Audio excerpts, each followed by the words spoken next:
के करना लिए राम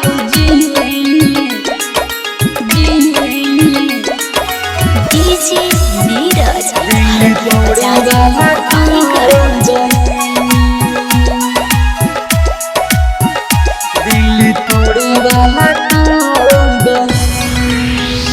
के करना लिए राम जी दिल तोड़े वाला तोड़ गई।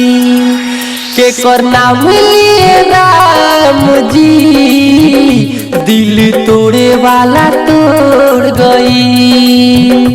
जे धइले रहे बहिया बीच रहिया में छोड़ गई। के करना लिए राम जी दिल तोड़े वाला तोड़ गई।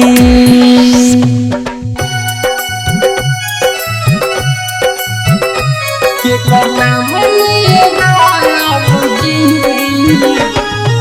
डीजे नीरज हरदिया बाजार गोपालगंज। दिल तोड़े वाला तोड़ गई। मन के मंदिरिया के रही हो मूरत रही हो मूरत हमर रही हो मूरत। अखिया में बसल रहे उन्हीं के सूरत उन्हीं के सूरत रहे उनके जरूरत। जौहर जिंदगी में हमारा देखो पगली घोर गई। के करना लिए राम जी दिल तोड़े वाला तोड़ गई।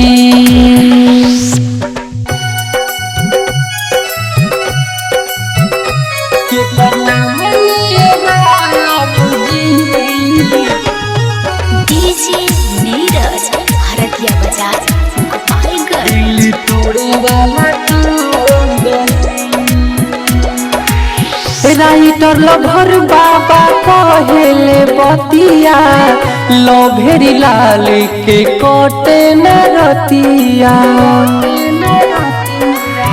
आर के राजा कहस प्यार नहीं करी इहे सोची सोची हमर धर के ला छतिया। जेके चौहनी हम दिलावा से मुँह हमरे से मोड़ गई। के करना लिए राम जी दिल तोड़े वाला तोड़ गई।